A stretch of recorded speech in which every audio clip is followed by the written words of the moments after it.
नमस्कार बच्चों, आज हम देखने वाले हैं संख्या सिद्धांत, जो कि जवाहर नवोदय विद्यालय कक्षा 6 के लिए मैथ का हमारा जो पहला टॉपिक है। इसके अंदर हम हर एक बारीक को देखेंगे और कुछ एग्जाम्पल को भी देखेंगे करके, और कुछ पिछले सालों में आए क्वेश्चनों को भी देखेंगे कि इसके अंदर किस प्रकार के क्वेश्चन आते हैं। तो संख्या सिद्धांत की शुरुआत करते हैं। सबसे पहले मैं बात करूं अंक की, तो अंक हमारे पास जैसे 0, 1, 2, 3, 4, 5, 6, 7, 8 आखिर क्या है, अंक है। इन्हीं अंकों के द्वारा हमारे पास संख्या का निर्माण होता है। अगर इन्हीं संख्याओं से, अंकों से मैं आपको कोई भी नंबर बनाने को कहूँ तो आप बड़ी आसानी के साथ बना सकते हो।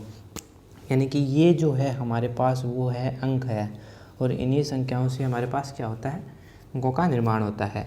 सबसे पहला हमारी है प्राकृतिक संख्याएं, यानी कि नेचुरल नंबर किसे कहते हैं। अगर मैं आपको कहूँ कि आप गिनती सुनाइए, तो आप शुरुआत करोगे 1, 2, 3, 4 से, यानी कि 1, 2, 3, 4 आप गिनना शुरू कर दोगे, जिनकी हम गिनती कर सकते हैं। अगर मैं कहूँ कि अपनी कक्षा में कितने विद्यार्थी हैं, तो आप गिनना शुरू करोगे 1, 2, 3, 4, 5, 6, 7, यानी कि आपकी जो गिनती शुरू होगी वो 1, 2, 3, 4 से शुरू होगी। यानी कि कहने का अर्थ है कि गिनती वाली संख्याएं हमारे पास प्राकृतिक संख्याएं कहलाएगी, यानी कि जिनकी हम गिनती कर सकें, जिनको हम गिन सकें, यानी कि वस्तुओं हो, यानी कि कोई भी चीज़ हो सकती है जिनकी हम गिनती कर सकें, यानी कि गिनती वाली संख्याएं जो हमारे पास क्या होगी, प्राकृतिक संख्याएं होगी। जैसे उदाहरण के लिए मैं बात करूं आपको, तो ये क्या हो सकती है, 1 हो सकता है, 2 हो सकता है, 3 हो सकता है। आप जो है गिनना स्टार्ट किससे करोगे, 1, 2, 3, 4, 5 से। अगला जो है वो है हमारे पास पूर्ण संख्याएं, यानी कि वोल नंबर्स, जिसको क्या कहेंगे हम, वोल नंबर्स बात करेंगे। वो क्या होती है, यानी कि पूर्ण का अर्थ है कि कोई ऐसी संख्या आ गई, अगर मैं इसमें से एक और संख्या यानी कि शून्य को मिला दूं तो ये बन जाती है पूर्ण संख्या। अगर मैं आपको कहूँ कि 1000 लिख के बताइए, और वो भी बिना जीरो के, यानी कि आप बिना जीरो को लगाए 1000 लिख के बताइए, तो आप नहीं लिख सकते, क्योंकि इसमें शून्य ज़रूरी होता है, यानी कि पूर्ण होता है। यानी कि जीरो के आने के बाद हम बड़ी से बड़ी संख्या को लिख सकते हैं बड़ी आसानी के साथ, यानी कि 99 तक की संख्या को, यानी कि बड़ी से बड़ी संख्या को लिख सकते हैं हम। 9 के बाद अगर संख्या लिखनी हो तो जीरो के बिना हम आगे संख्या नहीं लिख सकते, लेकिन जीरो आने पर हमारे पास जो संख्याएं थी वो पूर्ण हो गई। यानी कि प्राकृतिक संख्याओं के समूह में अगर मैं शून्य और लगा दूं तो वो क्या हो जाएगी, मेरे पास पूर्ण संख्या हो जाएगी। यानी कि प्राकृतिक संख्याएं में अगर मैं शून्य संख्या और मिला दूं, यानी कि शून्य संख्या और मिला दूं तो पूर्ण संख्या हो जाएगी। यानी कि यहाँ से जो पूर्ण संख्या की शुरुआत होगी वो हमारे पास होगी 0, 1, 2, 3 से। ठीक है, अब हम बात करते हैं अगली संख्या की ओर, जो है हमारे पास सम संख्या। तो अब हम बात करते हैं सम संख्या की। सम संख्या कैसी होती है, जो संख्याएं 2 से पूर्णतः विभाजित हो जाए उन्हें हम सम संख्या कहते हैं। यानी कि जिनका हम अगर 2 का भाग दे दें तो पूरी तरह जाए तो उनको सम संख्या कहते हैं। यानी कि जो संख्याएं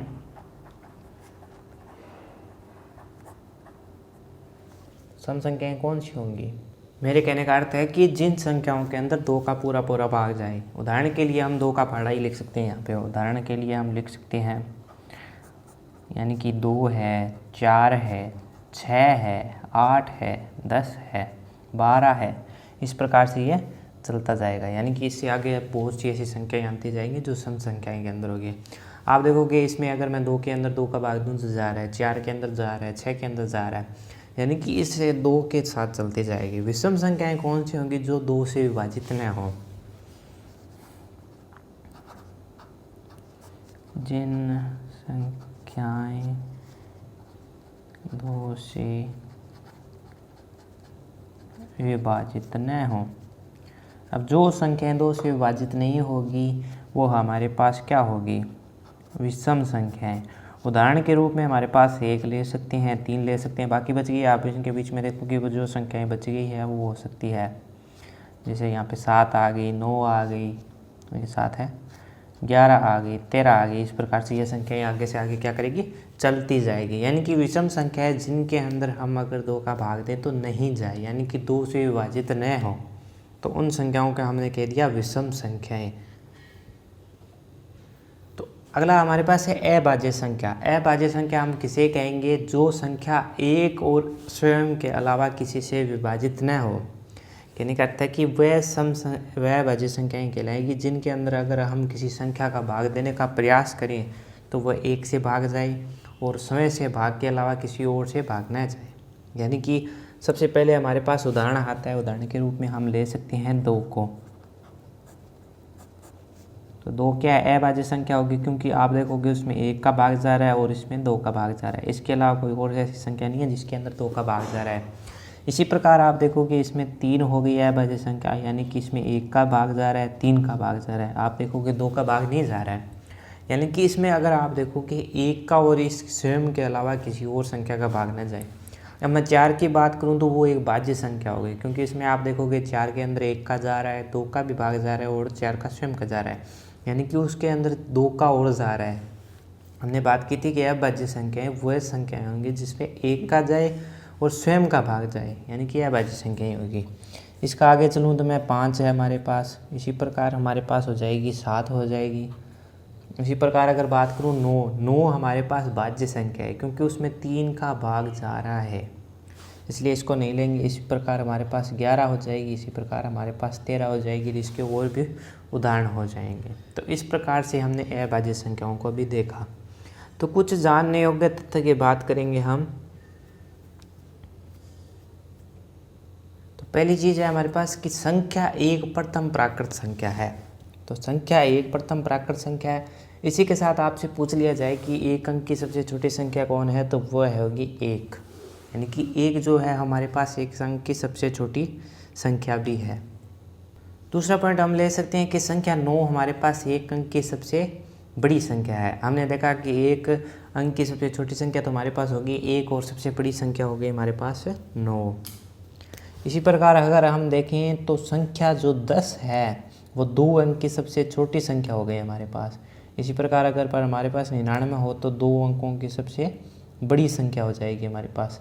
अगर मैं 100 की बात करूं तो वो 3 अंकों की हमारे पास सबसे छोटी संख्या हो जाएगी। ठीक है, इसी प्रकार कुछ उदाहरण ले सकते हैं जिसके अंदर हम देख सकते हैं कि हमारे पास अगर पूछ लिया जाए 4 अंकों की सबसे छोटी संख्या क्या कौन सी होगी, तो वो होगी 9,999। अगर छोटी संख्या पूछ ली जाए तो वो होगी हमारे पास 1000। ठीक है, इसी प्रकार 3 अंकों की सबसे बड़ी संख्या अगर हमारे पास पूछ ली जाए तो वो होगी 999।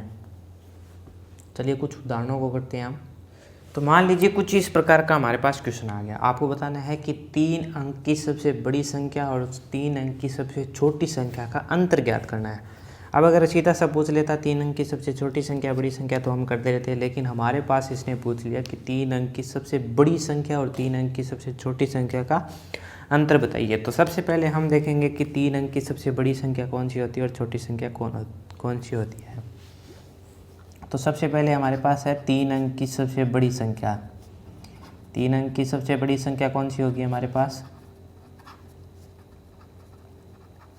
वो होगी 999। जो हमारे पास 999 होगी वो 3 अंक की सबसे बड़ी संख्या हो जाएगी। इसी प्रकार 3 अंक की सबसे छोटी संख्या कौन सी होगी, 3 अंक की सबसे छोटी संख्या हमारे पास कौन सी होगी, वो होगी हमारे पास 100, जैसा कि हम ऊपर पढ़ के आए थे। अब इनका अंतर ज्ञात कर लेते हैं। हम इनका अंतर ज्ञात करेंगे, यानी कि बड़ी संख्या से हम छोटी संख्या को घटाएंगे, यानी कि 999 में से मैं 100 को घटा दूं तो मेरे पास आएगा 899, यानी कि इसका जो अंतर हो गया वो 899 है। हो सकता था कि आपके पास जो ऑप्शन होते उसके अंदर आपको 999 दिया गया हो, 100 दिया गया हो और 899 दिया गया हो। इसके अलावा हो सकता था कि आपको 1099 भी मिल जाता उसके ऑप्शन के अंदर। तो हम अगर आधा प्रश्न पढ़ते तो हम पढ़ते कि 3 अंक की सबसे बड़ी संख्या पूछी है तो हम टिक कर देते 999 को। अगर हमें पूछा होता कि सबसे छोटी संख्या कौन सी है जिसका अंतर ज्ञात, सबसे छोटी संख्या पूछती तो हम 100 को टिक कर देते। हमारे पास अगर इसका अंतर पूछा है तो हमने 899 को टिक कर देते। अगर इसका योग पूछ लेता तो इसको जोड़ के हम लिख लेते, यानी कि 1099 हो जाती है हमारे पास, वो इसका आंसर हो जाता। तो एक और उदाहरण को देखते हैं हम। तो अब हमारे सामने एक क्वेश्चन आ गया कि आपको 2 अंकों की बड़ी से बड़ी संख्या ज्ञात करनी है जो 8 से पूर्णतः विभाजित हो। तो इसको करने के लिए सबसे पहले हम एक बड़ी संख्या को देखेंगे, फिर उसके अंदर हम इसका अंदर 8 का भाग देख के देखेंगे और जो शेषफल बचेगा उसको उस बड़ी संख्या से घटा देंगे। पहला कार्य तो ये है, ठीक है, इसी से हम देखेंगे। तो सबसे पहले हमारे पास याद करेंगे हल करने के लिए। सबसे पहले इसको हल करने के लिए क्या करूँगा मैं, तो हल करने के लिए मैं इसको करूँगा 2 अंकों की बड़ी संख्या, 2 अंकों की बड़ी संख्या। तो 2 अंकों की जो बड़ी संख्या होगी वो कितनी होगी मेरे पास, वो होगी 99, ठीक है, 99। अब क्या करेंगे, हमारे पास पूछा है कि पूर्णतः विभाजित हो, यानी कि शेषफल शून्य बचना चाहिए। तो सबसे पहले हम क्या करेंगे, इसका 99 के अंदर हम क्या करेंगे, मैं 8 का भाग देने जा रहा हूँ, तो 8 का भाग दे देता हूँ। तो सबसे पहले हमने देखा कि 8 का भाग दिया, तो सबसे पहले 1 पर दिया तो 8 आया हमारे पास, यहाँ पे बचा 1 और 19। फिर मैंने इसका दिया तो 8 16, ठीक है, 16 है, यानी कि शेषफल बच गया हमारे पास 3। तो शेषफल 3 बच गया। अब हमारे पास जो सबसे बड़ी से बड़ी संख्या थी वो कितनी थी, यानी कि 2 अंकों की एक हम संख्या याद करेंगे, याद करने जा रही हैं, यानी कि बड़ी वैसे बड़ी संख्या जो 8 से क्या हो विभाजित हो, यानी कि 2 अंकों की बड़ी से बड़ी संख्या जो 8 से विभाज्य हो, यानी कि 99 - 3, जो हमारे पास क्या आ जाएगी, 99 - 3 करेंगे तो हमारे पास आएगी 96। तो इसका मान जो होगा वो होगा हमारे पास 96, ठीक है। इस तरीके से हम इस क्वेश्चन को हल कर सकते हैं। तो आगे बढ़ते हैं, एक और उदाहरण देखते हैं। इसके बाद में हम उदाहरण के बाद हम जो पिछले कुछ सालों के अंदर जो क्वेश्चन आए उनको देखेंगे। तो एक और एग्जांपल है, जो आपके पास कुछ अंक दिए गए हैं। आपके पास अंक दिया गया है कि आपके पास 2, 4, 0 और 7 है, यानी कि ये 4 अंक है। इनसे बनने वाली सबसे पहले आपको सबसे छोटी संख्या ज्ञात करनी है, इसके बाद में आपको सबसे बड़ी संख्या ज्ञात करनी है और उन दोनों संख्याओं का योग करना है।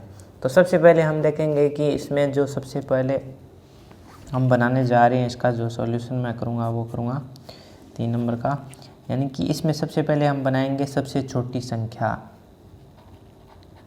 सबसे छोटी संख्या। तो सबसे पहले हम जानते हैं कि हमें 4 अंकों की सबसे छोटी संख्या बनानी है।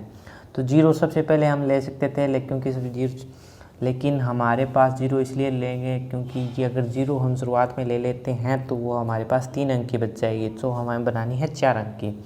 तो आप देखोगे 2, 4 और 7 बच गए। 2, 4, 7 में से हमारे पास सबसे छोटा अंक कौन सा है, वो है हमारे पास 2, ठीक है। अब इसके बाद में हमारे पास 2 अंक आ गया, इसके बाद में जो 3 अंक बच गए, यानी कि 4 बचा है, 0 बचा है और 7 बचा है। 4, 0 और 7 में सबसे छोटा कौन सा अंक है हमारे पास, वो है 0, ठीक है। अब हमारे पास बचा है 4 और 7। 4 में से और 7 में से सबसे छोटा अंक कौन सा है, वो है हमारे पास 4, और जिसके बाद में आ गया 7। तो ये हमारे पास बन गई सबसे छोटी संख्या। अब हम बनाएंगे सबसे बड़ी संख्या, सबसे बड़ी संख्या। सबसे बड़ी संख्या बनाने के लिए इन चारों में से कौन सा ऐसा पद है जो सबसे बड़ा है, तो वो है हमारे पास 7। इसके बाद में हम देखेंगे 7 को हमने ले लिया, इसके बाद में ये 3 अंक बच गए हैं, 2, 4 और 0। इनमें सबसे बड़ा अंक कौन सा है, वो है 4। इसके बाद में हम देखेंगे 2 और 0। 2 और 0 में सबसे बड़ा अंक कौन सा है, वो है 2, और इसके बाद में आ गया 0। तो ये कह रहा था कि इन दोनों का योग, तो चलिए योग भी कर देते हैं। यानी कि हमारे पास जो 20 47 है उसमें हम 74 20 को जोड़ देंगे, तो हमारे पास जो योग होगा वो आ जाएगा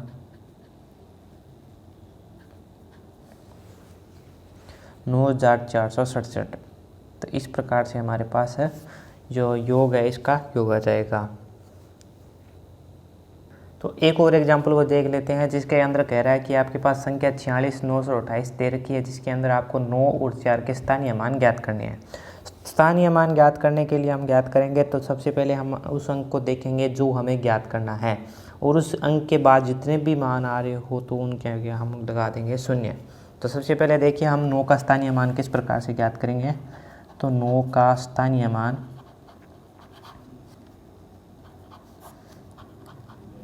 अब आप इसके अंदर देखोगे तो 9 कितने स्थान पे आ रहा है, यानी कि आप देखोगे 40,928 दिए गए थे। 9 के बाद हमारे पास आ रहे थे 2 अंक, यानी कि इसका जो स्थानीय मान हो जाएगा वो हो जाएगा 900। यानी कि जितने अंक के बाद इसके, यानी कि जो हमारे पास दे रखा है उसके अंक के बाद जितने आ रहे हैं सभी मानों का हम 0 लगा देंगे तो वो उसका स्थानीय मान हो जाएगा। तो 4 का जो स्थानीय मान होगा वो क्या होगा, 4 का स्थानीय मान, 4 का स्थानीय मान। तो 4 का स्थानीय मान नहीं होगा तो आप देख रहे हो कि 4 के बाद हमारे पास 1 2 3 4 पद है, तो 4 0 लगा देंगे हम। 4 के बाद 1 2 3 4, तो 4 का स्थानीय मान हो जाएगा वो हो जाएगा 40,000। तो इस प्रकार से हम इसके स्थानीय मानों को ज्ञात करते हैं। तो चलिए कुछ पिछले सालों के अंदर आए हुए क्वेश्चनों को देख लेते हैं जो संख्या सिद्धांत के ऊपर आए हैं, तो उन क्वेश्चनों को हल कर लेते हैं। तो ये है जवाहर नवोदय विद्यालय का एक क्वेश्चन, यानी कि विभिन्न अंकों से बनी 4 अंक की छोटी से छोटी संख्या जिसमें 9 दहाई के स्थान पर हो कौन सी होगी। ये जो क्वेश्चन है वो 2017 के पेपर के अंदर आया था, जिसमें आपको बताना था कि 4 अंकों की सबसे छोटी संख्या बतानी थी जिसके दहाई के स्थान पर आपके पास 9 हो। तो आप ऑप्शन में सभी जगह देखोगे इकाई और दहाई। दहाई के पद में 9 है, दहाई के पद में 9 है, दहाई के पद में 9 है और दहाई के पद में 9 है। तो हमें बनानी है 4 अंक की सबसे छोटी संख्या। तो सबसे छोटा पद हम जानते हैं कि अगर हमारे पास एक संख्या के लिए लें तो हमारे पास कौन सा होता है। तो सबसे छोटा पद होता है हमारे पास 1। ठीक है, हमें जो संख्या बनानी है उसको किस प्रकार से बनाएंगे। तो सबसे पहले हम लेते हैं सबसे छोटा पद 1। तो हमारे पास सबसे छोटा पद है 1, यानी कि 1 कौन कौन से में आ रहा है। पहले ऑप्शन में हमारे पास 1 आ रहा है, दूसरे में आ रहा है, लेकिन तीसरे और चौथे में जो है 2 आ रहे हैं, यानी कि ये नहीं होगा। दूसरा जो हमारे पास आता है वो आता है 0।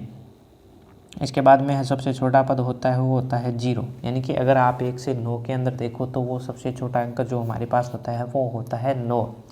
और इसके बाद में जो हमारे पास इसने कह रखा है कि आपका जो 9 है वो दहाई के स्थान पे आएगा, तो हमारे पास यहाँ पे आ गया 9। और इसके बाद में अगर मैं लगाना चाहूँ तो वो होगा मेरे पास 0, लेकिन हमारे पास ऑप्शन में क्या दे रखा है 2, यानी कि ऑप्शन के अनुसार हमारे पास 1092 में है वो सबसे छोटी संख्या हो जाएगी। अगर 4 अंकों की शुरुआत में संख्या आप देखोगे तो सबसे 1 अंक की हमने देखी थी सबसे छोटी संख्या कौन सी थी, वो थी 1। 2 अंक की हमने देखी थी वो देखी थी 10, यानी कि शुरुआत में 1 आ रहा था। 3 अंक की हमने देखी तो भी 1000 थी। और 4 अंक की जब आप सबसे छोटी संख्या देखोगे तो वो होगी 10,000, जिसके अंदर जो कि है कि सबसे छोटी से छोटी संख्या होगी। लेकिन इसमें हमें बाध्य कर दिया था कि जो 9 है वो 2 है, वो दहाई के स्थान पे आना चाहिए, तो हमने 9 लगा लिया। इसके बाद में हम लगाते तो 0 आता, लेकिन जो हमारे पास ऑप्शन में नहीं था। इसके बाद में 1 अंक आता जो भी ऑप्शन में नहीं था। इसके बाद में आता हमारे पास 2, तो ये जो है वो ऑप्शन में अंदर है, यानी कि इसका आंसर हमारे पास क्या हो जाएगा 1। तो चलिए एक और क्वेश्चन को देखते हैं। एक और क्वेश्चन हमारे पास कह रहा है कि अगर मैं इन संख्याओं का गुणा कर दूं तो इनका मान कितना आएगा। तो आप देखोगे हमारे पास जो गुणा है वो मेन हमारे पास जो एक पद है वो है 0। तो हम जानते हैं कि कितनी भी बड़ी संख्या हो अगर आपको उसको 0 से गुणा करते हैं तो उसका आंसर हमेशा 0 के बराबर आता है। तो इसका आंसर जो हो जाएगा वो हो जाएगा सी, यानी कि कितनी बड़ी से बड़ी संख्या हो अगर आप उसको 0 से गुणा कर देते हो तो उसकी कोई वैल्यू नहीं रहती है और उसका मान हो जाता है 0।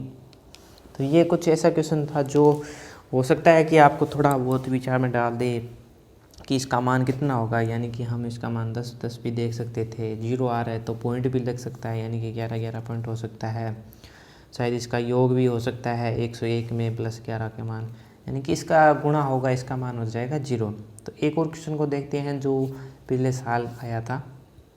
तो एक और क्वेश्चन है जो आया था आपको कि आपके पास कुछ अंक दिए गए थे, यानी कि 9, 5, 0, 2, 4 का प्रयोग करके आपको सबसे छोटी 5 अंकों की सम संख्या बनानी थी। इसमें आपको तीन चीज़ें बता दी इसने कि आपको सबसे पहले चीज़ कह दी कि आपके पास 5 संख्याएं होनी चाहिए, 5 अंकों की संख्याएं बनानी है। सबसे पहले इसने कहा कि छोटी 5 अंकों की संख्या बनानी है, और दूसरी बात इसने कही कि वो संख्या सम होनी चाहिए।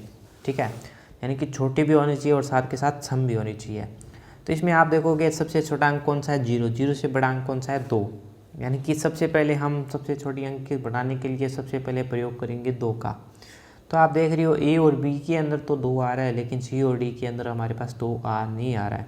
तो यानी कि ये जो अंक थे वो हमारे पास क्या हो गए, इन अंकों को हम हटा देंगे। इसके बाद में 2 आप देखोगे, अगर हमारे पास सम संख्या के लिए हम जानते हैं कि जो संख्या 2 से विभाजित हो, इसके अंत में देखोगे तो आप 4 है, और इसके अंत में आप देखोगे तो 9 है। तो आप जानते हो कि 9 है वो क्या है, वो है विषम संख्या, और 4 है वो है सम संख्या। अगर मैं इसके अंदर पूरे के अंदर भाग दूंगा तो ये क्या होगी, सम संख्या के अंदर बन गई। यानी कि जो अंतिम पद आ रहा है हमारे पास क्या आ रहा है, 4 आ रहा है। तो 4 से हमारे पास जो है इसका ए ऑप्शन हो जाएगा, इसका जो सॉल्यूशन हो जाएगा वो ए हो जाएगा। क्योंकि सबसे पहले हमें ये देखना था कि जो 5 अंकों की सबसे छोटी संख्या बननी चाहिए। सबसे छोटी संख्या के लिए हम पहले पद लेंगे, या तो 1 हो सकता था, लेकिन हमारे पास अंक थे उसमें 1 नहीं था, इसलिए हमने 2 को लिया। 2 के 2 ही पार्ट थे, यानी कि 2 का या तो ये संख्या बन सकती थी या ये संख्या बन सकती थी। हमें एक शर्त दे रखी थी कि इसको सम संख्या बनाना है। सम संख्या बनाने के लिए हम इसमें क्या करेंगे, 2 का भाग लगा के देखेंगे। तो इसमें जो अंतिम पद है उसको देख लेंगे। अगर अंतिम पद हमारे पास सम आ रहा है तो ये जो होगी वो सबसे छोटी संख्या हो जाएगी। अगर हमारे पास ये विषम आ रहा है तो कुछ ना कुछ शेष बचेगा, यानी कि यह विषम संख्या होगी। ये हमारे पास सम आ रहा था तो इसलिए ऑप्शन ए हो गया ए। अगर हमारे पास विषम आ रहा है तो अगर हमारे पास इसी प्रकार ये पूछ लेता कि विषम संख्या बताइए, तो ये हमारे पास ये ऑप्शन हो जाता। तो ये थे कुछ 2017 के अंदर क्वेश्चन आए थे, यानी कि 3 ऐसे क्वेश्चन आए थे जो 2017 के अंदर आए थे। तो अब बढ़ते हैं 2018 के अंदर आए क्वेश्चनों को देखते हैं। तो एक और क्वेश्चन को देखते हैं जो कहता है कि 5 अंक की आपको बड़ी से बड़ी संख्या तथा छोटी से छोटी संख्या याद करनी है जिसके सभी अंक भिन्न होने चाहिए। पहली स्टेप आपको कह रहा है कि इसमें सभी अंक भिन्न हो, यानी कि अंक को है वो भिन्न होने चाहिए, यानी कि बार बार पुनरावृत्ति ना हो इनको, और इनका अंतर ज्ञात करना है। और ये जो आया है वो आया है 2018 के अंदर। यानी कि आपको पहले तो सबसे बड़ी संख्या ज्ञात करनी है, इसके बाद में सबसे छोटी संख्या ज्ञात करनी है और उनका अंतर निकालना है। और इसके साथ साथ हमें एक शर्त भी दे रखी है कि ये जो अंक है वो भिन्न होने चाहिए, सभी अंक भिन्न होने चाहिए, यानी कि पुनरावृत्ति न हो अंकों की। तो प्रश्न के अनुसार सबसे बड़ी संख्या कौन सी होगी। तो अगर हम इसका जो सॉल्यूशन करते हैं, यानी कि सबसे बड़ी संख्या करते, सबसे पहले सबसे बड़ी संख्या करते,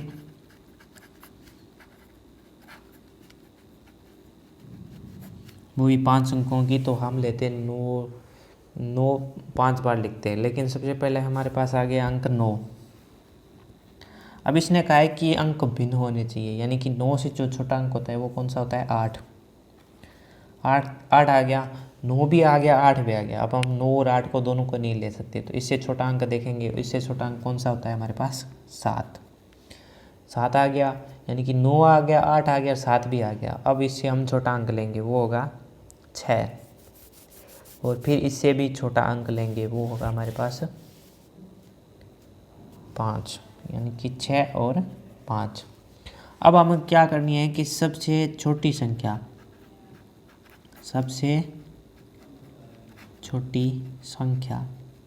अब इसमें देखेंगे सबसे छोटी संख्या। तो सबसे छोटी संख्या के लिए सबसे पहले हम लेते हैं अंक 1 को। तो सबसे पहले हम लेंगे अंक 1 को, तो हमने 1 ले लिया। इसके बाद में हम लेते हैं 0, हमेशा 0 लेते हैं क्योंकि 1 से लेकर 9 के बीच में सबसे छोटा अंक कौन सा है, 0। 5 को भी बनानी है, इसलिए सबसे पहले हम 1 लेते हैं। अब आ गया 0 आ गया। अब इसके बाद में हमारे पास 1 भी आ गया, 0 भी आ गया, और 1 और 0 से हमारे पास जो बड़ी संख्या होगी वो होगी हमारे पास 2। इसके बाद में होगी हमारे पास 3, और इसके बाद में होगी 4। अगर आप डी को ध्यान से देखो तो उसके अंदर हमारे पास क्या आ रहे हैं, 6 पद आ रहे हैं। तो यानी कि हमें तो ज्ञात करनी है 5 अंकों की संख्या, और उसका भी अंतर ज्ञात करना है। यानी कि 5 अंकों की संख्या में से अगर 5 अंकों की संख्या घटाएंगे तो 5 अंकों की संख्या बदलेगी, यानी कि इसका डी ऑप्शन तो नहीं हो सकता। अब इसका अंतर ज्ञात कर लेते हैं। अगर इसको घटाएंगे यानी कि ये बड़ी संख्या है, इसके अंदर से इसकी संख्या घटाएंगे तो सबसे पहले हम 4 में से 1 को घटाया तो हमारे पास बचा 1, 6 में से 3 को घटाया तो हमारे पास बचा 3,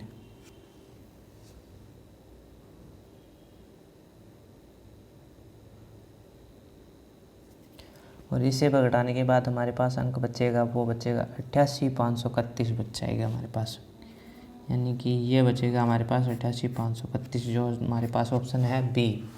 तो ये ऑप्शन होगा हमारे पास बी। तो इस प्रकार से हम इन क्वेश्चनों को कर सकते हैं।